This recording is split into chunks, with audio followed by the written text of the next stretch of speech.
بسم اللہ۔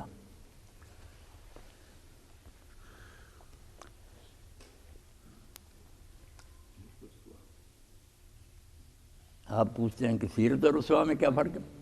ہاں، معنی میں دونوں میں فرق ہے نا۔ سیرت ہے جس پر طریقہ پر کوئی آدمی چلتا رہتا سارا یہ سیرت سے، اس لیے رسول کریم علیہ السلام کا کریکٹر، کردار، چال چلن، جو کچھ بھی آپ نے کیا، طریقہ زندگی، وہ سیرت کہلاتا ہے۔ اور وہ سیرت جو ہے نا وہ دوسرے لوگوں کے لیے اسوہ ہے، نمونہ، کہ وہ بھی اس کی پیروی کرنے کی کوشش کریں۔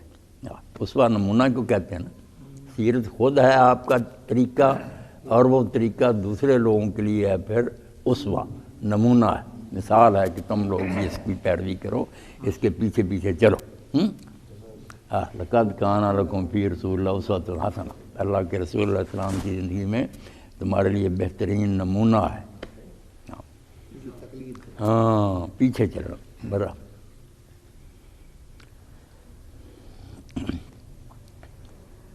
یہ اسوہ ہونے کی حیثیت جو ہے نا، اس سے یہ مسئلہ سمجھ میں آتا ہے کہ پیغمبر جو ہوتے ہیں علیہ السلام وہ بشر کیوں ہوتے ہیں۔ قرآن مجید میں یہ بات کئی جگہ دہرائی گئی ہے کہ کفار بھی کہتے تھے کہ یہ تو ہم جیسا ہی بشر ہے، اس کی پیروی کیوں کرے۔ بہت رکاوٹ تھی ان کے سامنے، کوئی فرشتہ آتا، کوئی دوسری ہم میں سے ایک آدمی، یہ ہر کافر قوم کہتی رہی ہے۔ اور اللہ تعالیٰ کے سامنے یہ بات رکھتے تھے کہ اگر اللہ نے رسول بھیجنا، فرشتہ بھیجتا، تو سورہ بنی اسرائیل میں اللہ نے کہا کہ آپ کہہ دیں کہ اگر زمین میں فرشتے بستے ہوتے نا تو ان کے لیے رسول ہم فرشتہ ہی بھیجتے۔ اب یہ بات غلط ہوگی کہ تم بشر ہو، کوئی دوسری قسم کا آ جائے، وہ اگر نیکیاں کر جائے یا برائیوں سے بچے، اور آپ لوگوں سے کہا جائے کہ اس کی زندگی آپ کے لیے نمونہ، تو آپ تو کہیں گے اللہ میاں کیوں ٹھٹھا کر رہا ہے کہ وہ اور ہے، نوری ہے، کوئی اور مخلوق ہے، اگر اس نے نیکیاں کر لی تو ہم خاکی کیسے کر سکتے۔ اس لیے اللہ تعالیٰ نے کہا کہ یہ کام نہیں ہو سکتا۔ رسول کا کام صرف یہ نہیں کہ وہ تم تک سچی باتیں پہنچا دے، نہیں، کر کے بھی دکھانی ہے نمونہ۔ تو نمونہ اسی وقت ہو سکتا ہے کہ وہ بھی بشری ہو، ورنہ یوسف علیہ السلام کا حوالہ کہ وہ برائی سے بچ گئے تھے، یہ ہمارے کس کام کا؟ ہم کہیں گے بھائی ان میں تو یہ شہوت ہی نہیں تھی، ہم بیچاروں کو اللہ تنگ کر رہا۔ اس لیے اللہ کہتا میں نے رسول تمہیں میں سے بھیجے ہیں تاکہ دن قیامت کے کہوں لِأَلَّا يَكُونَ لِلنَّاسِ اللہ حجۃ بعد الرسل، کہ رسولوں کے بعد اب تمہارے پاس کون سا بہانہ۔ مولانا وہ لینن میں ایسی کون سی مطلب لفظ سیرت استعمال میں کر رہا ہوں، وہ کون سی ایسی خوبیاں تھی کہ اس نے تمام تر ایک انقلاب برپا کر دیا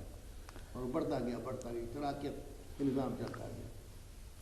بس سیرت میں سب سے بڑی بات تو یہ ہے، اور جو ہر داعی حق میں ہونی چاہیے، کہ وہ جو لوگوں سے کہے نا پہلے اس پر خود عمل کرتا، اس کے قول و فعل میں تضاد نہیں ہونا چاہیے۔ اگر یہ ہے کہ کہتا اچھی اچھی باتیں ہیں مگر جب لوگ اس کا کردار دیکھتے ہیں تو بالکل اس کے الٹ ہوتا، تو ایسے آدمی کی جو ہے نا تبلیغ یا دعوت، اس میں کوئی اثر نہیں ہو سکتا، بلکہ الٹا اثر ہوتا کہ یہ باتیں اگر اتنی اچھی تھی تو خود کیوں نہیں کرتا۔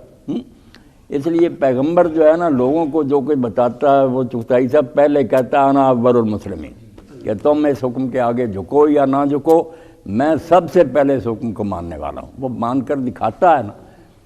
اور دوسری بات بے غرضی ہے کہ لالچ نہیں، وہ بتا دیتا کہ باریک بینی سے دیکھ لو، لا اسألکم علیہ من اجر،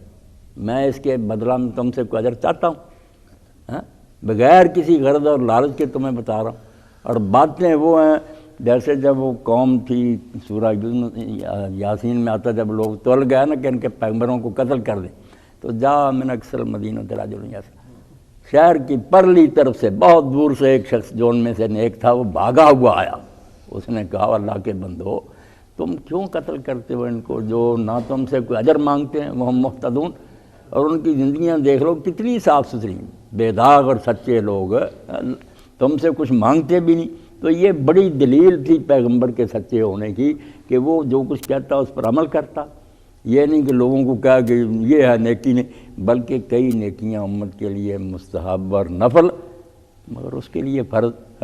راتوں کو کھڑے رہنا، پاؤں سوج جانا، آدھی آدھی رات، 2/3 رات، تو لالچ سے خالی ہونا، یہ چیزیں تھیں جس سے لوگوں پر بڑا اثر ہوتا تھا۔ ہر تکلیف اس راستے میں برداشت کرنی، بڑے بڑے عزیز اور قریب جو تھے ان سے کٹ جانا کہ بھائی اگر دین نہیں مانتے بے شک کتنی گہری رشتہ داری ہے، تم میرے کچھ نہیں رکھتے۔ اب آپ دیکھیں نا کہ کافر تو اور بھی بڑے تھے، بڑے دکھ دیے انہوں نے، مگر نام لے کر جس کی مذمت قرآن میں اتری وہ خود رسول اللہ کا چچا تھا، ابو لہب کے بارے میں اتری نا، اور پیغمبر خدا کا جگر تھا نا، جو اتنی قدر جانتے تھے کہ کس طرح صلہ رحمی کے آپ نے احکام دیے، مگر پھر اللہ کا حکم ہوا کہ بے شک چچا ہے، مگر جب دین کا مخالف ہے تو آپ اعلان کر دیں، سورج پوری اتری تو آپ نے اعلان کر دیا کہ بھائی ٹھیک ہے چچا جی، مگر جب دین کے آپ مخالف ہیں تو میرا آپ کا کیا رشتہ رہا؟ بلال جیسے لوگ، صہیب جیسے جو دوسرے علاقوں سے آئے تھے، کوئی نسلی تعلق نہیں تھا ان سے، آپ نے ان کو بالکل عزت دے دی کہ یہ میرے اہل بیت ہیں، مگر اپنے جو تھے ان کو پیچھے کر دی۔ تو ایسی چیزیں تھیں جس کو جب دنیا دیکھتی تھی نا تو پھر سارے بے ایمان نہیں تھے نا، جو اندھے ہو چکے تھے وہ تو ضد میں ہی رہے، مگر جن کی آنکھیں کھلی تھیں انہوں نے پہچانا یار اس سے زیادہ سچائی پر کون ہو سکتا۔ تو مولانا مودودی رحمۃ اللہ علیہ نے بھی اس مضمون میں یہی کہا نا کہ اگر انقلاب برپا کرنا تو طریقہ وہ اختیار کرو، محض رسالے چھاپنے سے یا اسکول کالج کھولنے سے کام نہیں چلے گا، اس طرح کے بندے اٹھیں اور ایسی تربیت گاہیں قائم کی جائے، وہاں پھر ایسے بندے تیار کیے جائیں جو اسلام کے لیے کارآمد ہوں، وہ اپنی زندگیاں وقف کر دیں۔ علامہ اقبال کا ایک شعر ہی جو ہے یہی سارا اسلامی انقلاب ہے جو مودودی صاحب نے، در نشہ درویشی با ساز و دما دمزن، با نشہ درویشی در ساز و دما دمزن، تو پختہ شوی خود را بر سلطنت جمزن۔ جیسے اینٹ بھٹے میں پکتی ہے نا، پہلے درویشی کے نشہ کا عادی ہو جا، فقیری مسکینی تکلیفیں سہنا، پھر وہ پیتا جا فقیری کا گھونٹ، جب پکا ہو جائے پھر جمشید کی سلطنت کے ساتھ ٹکر ہے، بڑے بڑے بادشاہوں سے ٹکرا جا، پھر انشاءاللہ اللہ کی مرضی آئے گی، پھر ہتھیاروں کی بھی کمی ہوگی، تعداد بھی تھوڑی ہوگی تو اللہ فرشتوں سے کمی پوری کر دے گی۔